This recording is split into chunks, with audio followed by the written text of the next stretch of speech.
Mengapa suara aneh yang mencekam bisa keluar dari jasad Fir'aun setelah ribuan tahun? Apakah para ilmuwan modern dengan segala kecanggihan teknologinya mampu memberikan penjelasan ilmiah yang tuntas terkait fenomena ini?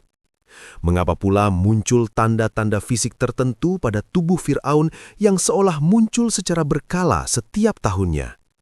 Selain itu, terdapat pengamatan yang membingungkan mengenai bagian hidung dan ujung tulang belakang jasad Fir'aun yang tampak seolah mengalami perubahan bentuk atau pertumbuhan misterius. Jika Anda ingin menyelami misteri ini lebih dalam, simaklah kisah ini sepenuhnya.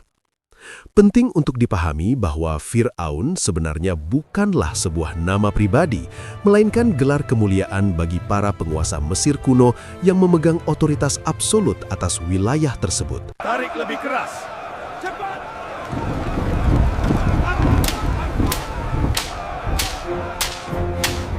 Cepat, seret batu itu. Kerja lebih keras, atau kamu akan dicambuk lagi. Firaun perkasa. Perintah adalah hukum. Kita berbaris menuju kemenangan. Di antara jajaran penguasa dunia sepanjang sejarah, Fir'aun yang hidup di zaman Nabi Musa dikenal sebagai sosok yang paling berkuasa sekaligus yang paling melampaui batas. Di Mesir ini, siapa yang lebih tinggi dariku? Tidak ada, Tuanku. Ia tidak hanya bertindak sebagai pemimpin politik dan militer tertinggi, tetapi kesombongannya telah mencapai puncaknya hingga ia dengan berani memproklamirkan dirinya sebagai Tuhan yang harus disembah oleh seluruh rakyatnya. Keangkuhan ini membawa konsekuensi besar bagi tatanan sosial masyarakat Mesir saat itu. Fir'aun memaksa rakyatnya untuk memuja dan memberikan persembahan kepadanya, secara terang-terangan menantang otoritas Allah Subhanahu wa Ta'ala di muka bumi. Dalam Al-Quran, nama Fir'aun disebutkan sebanyak 74 kali dalam berbagai konteks, yang sebagian besar merujuk pada sosok penguasa tirani yang melampaui batas kemanusiaan. Ketika Fir'aun berhadapan dengan Nabi Musa alaihissalam yang membawa risalah kebenaran, ia mengancam dengan penuh keangkuhan. Aku pasti akan memotong tangan dan kakimu secara bersilang, lalu aku akan menyalib kalian semua pada pangkal pohon kurma. Namun, di tengah ancaman pengepungan yang semakin mendesak dari bala tentara Fir'aun, Allah Subhanahu wa Ta'ala memberikan petunjuk penyelamatan kepada Nabi Musa. Wahai Musa, bawalah hamba-hambaku berangkat pada malam hari. Sesungguhnya aku akan melindungi kalian dan kalian akan dikejar.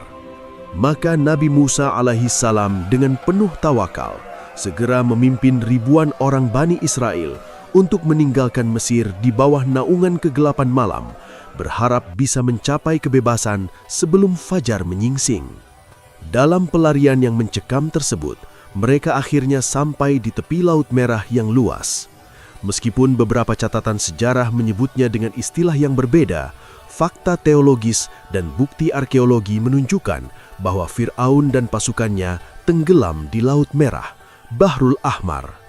Dalam terminologi bahasa Arab, terdapat perbedaan mendasar antara Naharun yang berarti sungai dan Baharun yang berarti laut.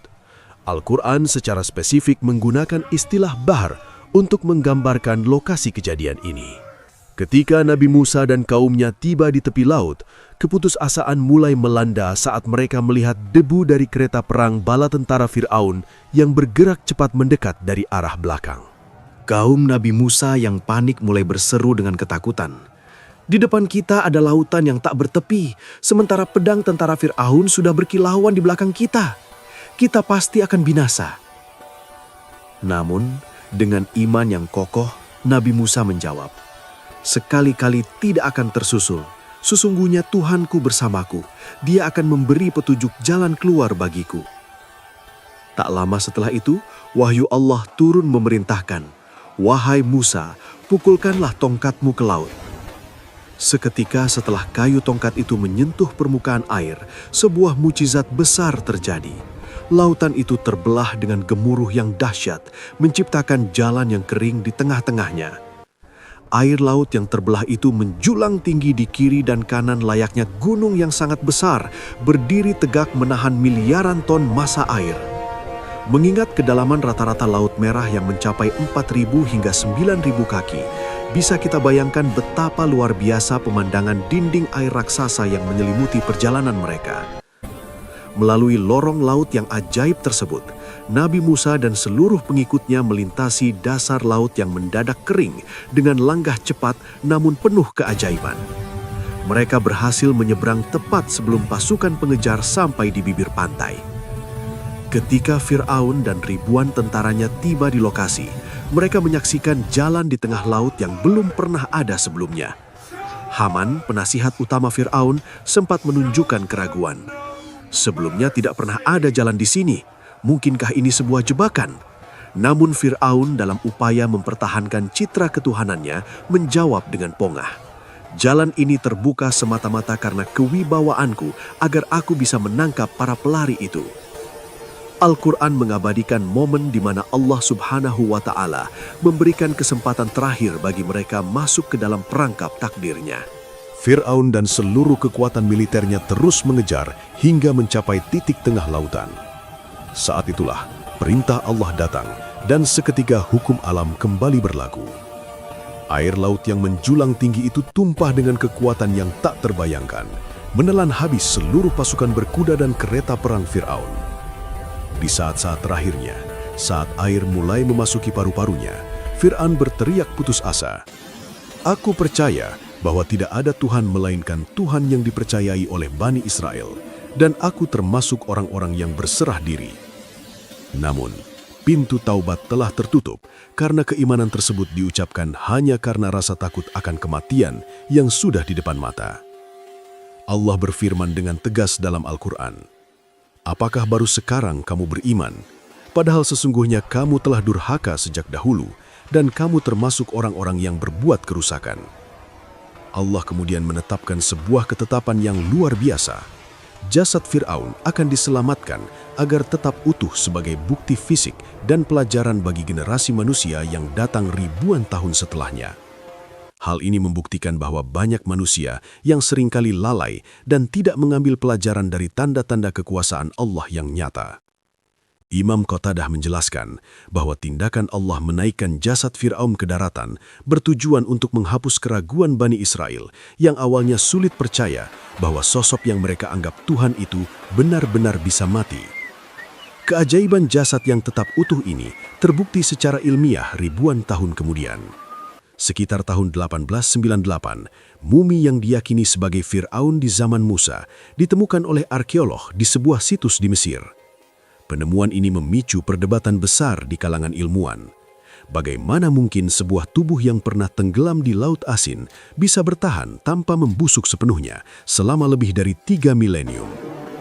Banyak pakar meyakini bahwa kandungan garam yang tinggi dari air laut dikombinasikan dengan teknik pembalsaman kuno dan kondisi iklim Mesir yang sangat kering telah menjaga jasad tersebut tetap awet. Untuk memecahkan misteri medis yang lebih dalam, pemerintah Mesir akhirnya bekerja sama dengan pemerintah Prancis pada tahun 1981 untuk melakukan penelitian laboratorium yang komprehensif. Perjalanan jasad ini ke Prancis merupakan peristiwa yang sangat unik dalam sejarah. Mumi tersebut disambut di bandara dengan upacara kenegaraan penuh, lengkap dengan karpet merah dan penghormatan militer, seolah-olah sang raja masih hidup dan sedang melakukan kunjungan resmi.